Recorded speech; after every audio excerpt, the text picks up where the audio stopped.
മോദിയുടെ non biological ഗവൺമെന്റിൽ എങ്ങനെയാണ് കാര്യങ്ങൾ നടക്കുന്നത് എന്ന് ആർക്കും ഒരു രൂപവുമില്ല. ഒരു കാര്യവും ജനങ്ങളെ അറിയിക്കുകയോ ചർച്ച നടത്തുകയോ നിയമപരമായ ശരിയായ രീതിയിൽ ചെയ്യുകയോ ചെയ്യണമെന്ന് അവർക്ക് യാതൊരു ധാരണയുമില്ല. സാറ്റലൈറ്റ് സ്പെക്ട്രം ഏതെങ്കിലും കമ്പനികൾക്ക് അലോക്കേറ്റ് ചെയ്യണമെങ്കിൽ അതിനായി ഒരു പ്രോസസ് ഉണ്ട്.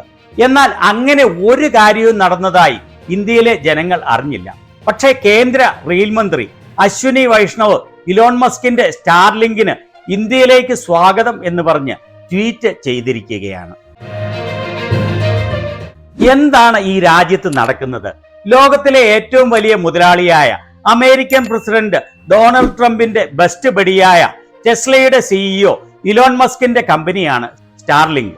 കഴിഞ്ഞ വർഷം സ്റ്റാർലിങ്ക് ഇന്ത്യയിലേക്ക് വരുന്നതുമായി ബന്ധപ്പെട്ട് മോദി ഗവൺമെന്റ് വക്താക്കളുമായി ഇലോൺ മസ്ക് ചർച്ച നടത്തിയിരുന്നു. എന്നാൽ അന്ന് ജിയോയുടെ മുതലാളിയും മോദിയുടെ ഏറ്റവുമായ അംബാനിയുടെ എതിർപ്പിനെ തുടർന്ന് സ്റ്റാർലിങ്കിന് അതിനുള്ള അനുമതി നിഷേധിക്കുകയായിരുന്നു. എന്നാൽ ട്രംപ് അമേരിക്കയിൽ വീണ്ടും അധികാരത്തിൽ എത്തിയതോടുകൂടി അമേരിക്ക കണ്ണ് ഉരുട്ടിയാൽ പനിച്ചു വെറിച്ച് നിക്കറിൽ മുള്ളുന്ന അവസ്ഥയിലാണ് മോദിയും കൂട്ടരും. മോദി അമേരിക്കയിൽ ചെന്നപ്പോൾ ഇലോൺ മസ്കും അയാളുടെ കുട്ടികളുടെ ആയയും മസ്കിന്റെ 14 കുട്ടികളിൽ 3 പേരുടെ അമ്മയും മസ്കിന്റെ 2 പൊടിക്കുഞ്ഞുങ്ങളുമായി മോദി വലിയ ഗൗരവകരമായ ചർച്ച നടത്തിയിരുന്നു. ഈ മസ്കിന്റെ 3 കുഞ്ഞുങ്ങളുടെ അമ്മയായ ഷിവോൺ സീലിസ് അദ്ദേഹത്തിന്റെ ഭാര്യയുമല്ല ഗേൾഫ്രണ്ടുമല്ല. ഈ ഫെബ്രുവരിയിൽ 2 സ്ത്രീകൾക്കാണ് മസ്കിന്റെ കുട്ടികൾ ജനിച്ചത്. ഒരേ സമയം 2 സ്ത്രീകളാണ് മസ്കിന്റെ കുട്ടികളുമായി ഗർഭിണിയായി ഇരുന്നത്. അത് അയാളുടെ സ്വകാര്യ കാര്യം. അയാളുടെ ഇഷ്ടം പോലെ ജീവിക്കട്ടെ. പക്ഷേ ഒരു അമേരിക്കൻ കമ്പനി ഇന്ത്യയിൽ പ്രവർത്തനം തുടങ്ങാൻ പോവുകയാണെങ്കിൽ അത് ഇന്ത്യൻ ജനത അറിയണ്ടേ? ഏതൊക്കെ നടപടിക്രമങ്ങളിലൂടെയാണ് മസ്കിന്റെ കമ്പനിക്ക് സാറ്റലൈറ്റ് സ്പെക്ട്രം നൽകിയത് എന്ന് ഇന്ത്യക്കാർക്ക് അറിയാനുള്ള എല്ലാ അവകാശവും ഉണ്ട്. എന്നാൽ അങ്ങനെയൊന്നും നടന്നതായി യാതൊരു അറിവുമില്ലാതെ ഇരിക്കുമ്പോഴാണ് കേന്ദ്ര റെയിൽ മന്ത്രി അശ്വിനി വൈഷ്ണവ് സ്റ്റാർലിങ്കിനെ സ്വാഗതം ചെയ്തുകൊണ്ട് ഇങ്ങനെ ട്വീറ്റ് ചെയ്തത്. ഇന്ത്യയിലേക്ക് സ്റ്റാർലിങ്കിന് സ്വാഗതം. വിദൂര സ്ഥലങ്ങളിലെ റെയിൽവേ പ്രോജക്റ്റുകൾക്ക് ഇത് ഉപകാരപ്രദമാകും. എന്താണ് ഇത് അർത്ഥമാക്കുന്നത്? ആരും അറിയാതെ സ്റ്റാർലിങ്കിന് ഇന്ത്യയിൽ പ്രവർത്തിക്കാനുള്ള അനുമതി നൽകി എന്നല്ലേ? ട്രംപിനെ എന്തുകൊണ്ടാണ് 56 ഇഞ്ചുള്ള മോദി ഇത്ര ഭയക്കുന്നത്? ഏതാനും ദിവസം മുൻപ് ഇന്ത്യയിൽ ഭാരതി എയർടെല്ലുമായി യോജിച്ച് പ്രവർത്തിക്കുന്നതിന് സ്റ്റാർലിങ്ക് ധാരണയായിരുന്നു. അപ്പോൾ അംബാനി പറഞ്ഞത് അംബാനിയുടെ കമ്പനിക്ക് ഇന്ത്യയിൽ പ്രവർത്തിക്കാൻ ഒരു ഫെയർ പ്ലേയിങ് ഫീൽഡ് വേണം എന്നായിരുന്നു. എന്നാൽ ഏതാണ്ട് 12 മണിക്കൂർ കഴിഞ്ഞപ്പോൾ അംബാനിയുടെ ജിയോയുമായും സ്റ്റാർലിങ്ക് യോജിച്ച് പ്രവർത്തിക്കാൻ ധാരണയായി. എങ്ങനെയാണ് ഇന്ത്യയുടെ അനുവാദമില്ലാതെ ഇന്ത്യ സാറ്റലൈറ്റ് സ്പെക്ട്രം അലോക്കേറ്റ് ചെയ്യാതെ ട്രംപിന്റെ ബെസ്റ്റ് ബഡിക്ക് ഇന്ത്യയിൽ പ്രവർത്തിക്കാൻ കഴിയുക? വിവിധ മാധ്യമങ്ങളിൽ ഭാരതി എയർടെല്ലും അംബാനിയുടെ ജിയോയും സ്റ്റാർലിങ്കുമായി ഇന്ത്യയിൽ യോജിച്ച് പ്രവർത്തിക്കാൻ ധാരണയായി എന്ന് പറഞ്ഞു വന്ന വാർത്തകളാണ് ഇത്. അശ്വിനി വൈഷ്ണവിന്റെ ഈ ട്വീറ്റ് തെളിയിക്കുന്നത് ഇന്ത്യയിലെ ജനങ്ങൾ ഒന്നും അറിയാതെ ട്രംപിനെ പേടിച്ച് കേന്ദ്ര സർക്കാർ രഹസ്യമായി അമേരിക്കൻ കമ്പനിക്ക് ഇന്ത്യയിൽ പ്രവർത്തിക്കാൻ അനുവാദം കൊടുത്തു എന്നല്ലേ? അല്ലെങ്കിൽ അവരെ സ്വാഗതം ചെയ്തുകൊണ്ട് ഇങ്ങനെ ട്വീറ്റ് ചെയ്യുമോ? എന്നാൽ ഈ ട്വീറ്റ് ചെയ്ത് ഏതാനും മണിക്കൂറുകൾ കഴിഞ്ഞപ്പോൾ റെയിൽ മന്ത്രി ഇത് ഡിലീറ്റ് ചെയ്യുകയാണ് ഉണ്ടായത്. അതായത് ഇവർ പിൻവാതിലിലൂടെ മസ്കിന്റെ കമ്പനിക്ക് ഇന്ത്യയിൽ പ്രവർത്തിക്കാൻ അനുമതി കൊടുത്തു. അത് റെയിൽ മന്ത്രി ഇന്ത്യയിലെ ജനങ്ങളോട് അറിയാതെ വിളിച്ചു പറഞ്ഞു. അപ്പോഴാണ് ഒരുപക്ഷെ അയാൾക്ക് അമളി മനസ്സിലായത്. അല്ലെങ്കിൽ മോദിയിൽ നിന്ന് നിർദ്ദേശം ലഭിച്ചു കാണും. ഈ കാരണങ്ങളാലാണ് അയാൾ ഈ ട്വീറ്റ് ഏതാണ്ട് 2 മണിക്കൂർ കഴിഞ്ഞപ്പോൾ ഡിലീറ്റ് ചെയ്തത്. ആരെയും അറിയിക്കാതെ വേണ്ട ഒരു നടപടിയും കൂടാതെ ഇങ്ങനെ അനുമതി കൊടുത്തതിന് എത്ര സഹസ്രകോടി രൂപയാണ് അമേരിക്കൻ ഡീപ് സ്റ്റേറ്റ് മോദിക്കും കൂട്ടർക്കും നൽകിയത്? അങ്ങനെ ന്യായമായും സംശയിക്കേണ്ടിയിരിക്കുന്നു. ഞങ്ങൾ എന്നാ താമസിപ്പിക്കുന്നില്ല. സ്പിരിറ്റിന്റെ ലൈസൻസ് ഇപ്രാവശ്യവും നിങ്ങൾ ധൈര്യമായിട്ട് പൊക്കോ. എന്താ അത്? കൈക്കൂലിയല്ലേ, ഫണ്ടിലേക്ക് ഇട്ടോളൂ. മേലേക്ക് മേലിട്ടോളൂ.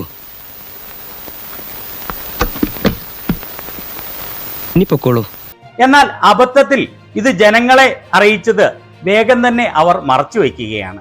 തൃണമൂൽ കോൺഗ്രസ് MP സാകേത് ഗോഖലെ മോദിയുടെയും കൂട്ടരുടെയും ഈ കാര്യത്തിലുള്ള കള്ളക്കളികൾ തുറന്നു കാണിച്ചുകൊണ്ട് എഴുതിയത് ഇങ്ങനെയാണ്. അവസാനം സത്യം പുറത്തു വന്നിരിക്കുന്നു. ഇന്ത്യയുടെ IT മന്ത്രി അശ്വിനി വൈഷ്ണവ് സ്റ്റാർലിങ്കിന് ഇന്ത്യയിലേക്ക് സ്വാഗതം എന്ന് പറഞ്ഞ് ട്വീറ്റ് ചെയ്യുകയും പിന്നീട് അത് ഡിലീറ്റ് ചെയ്യുകയും ചെയ്തു. ഇലോൺ മസ്കിന്റെ സ്റ്റാർലിങ്കിന് ഇതുവരെ ഗവൺമെന്റ് അനുമതി ലഭിച്ചിട്ടില്ല. അതുപോലെ അവർക്ക് സാറ്റലൈറ്റ് സ്പെക്ട്രം ഒന്നും അനുവദിച്ചിട്ടുമില്ല. എന്നാൽ അശ്വിനി വൈഷ്ണവിന്റെ ഈ ട്വീറ്റ് വ്യക്തമായി കാണിക്കുന്നത് നട്ടലില്ലാത്ത പ്രധാനമന്ത്രി മോദി ട്രംപിന്റെയും മസ്കിന്റെയും മുന്നിൽ നടു വളയ്ക്കുന്നതാണ്. ഗവൺമെന്റ് ഇവർക്ക് പിൻവാതിലിലൂടെ ആരും അറിയാതെ അനുമതി കൊടുത്തു എന്ന് ഉറപ്പാണ്. എന്റെ ചോദ്യം ഇതാണ്, മസ്കിൽ നിന്ന് എത്ര തുകയാണ് BJPക്ക് ലഭിച്ചത്? അമേരിക്കൻ കുത്തകയ്ക്ക് ഇന്ത്യയെ രഹസ്യമായി തീരെഴുതി കൊടുക്കുമ്പോൾ മോദിക്ക് അതിന് പ്രതിഫലമായി എന്താണ് ലഭിക്കുന്നത്? തെരഞ്ഞെടുപ്പുകൾ വിജയിക്കാനുള്ള സഹായമാണോ? വളരെയേറെ ന്യായമായ ചോദ്യം തന്നെയാണ് ഇദ്ദേഹം ചോദിച്ചത്. ട്രംപിന്റെയും മസ്കിന്റെയും മുന്നിൽ മുട്ടുമടക്കി രഹസ്യമായി അവർക്ക് അനുമതി കൊടുത്തു എന്നാണ് കേന്ദ്രമന്ത്രിയുടെ ഈ വെളിപ്പെടുത്തൽ തെളിയിക്കുന്നത്. ഇതിനുവേണ്ടി ഇവർക്ക് സഹസ്ര കോടിക്കണക്കിന് പണം ലഭിച്ചോ? ഈ രാജ്യത്തെ അംബാനിക്കും അദാനിക്കും തീരെഴുതി കൊടുത്തു കഴിഞ്ഞ് ഇന്ത്യയുടെ സാറ്റലൈറ്റ് സ്പെക്ട്രം അമേരിക്കൻ ഡീപ് സ്റ്റേറ്റിന് രഹസ്യമായി തീരെഴുതി കൊടുക്കുന്നത് എന്ത് ധൈര്യത്തിലാണ്?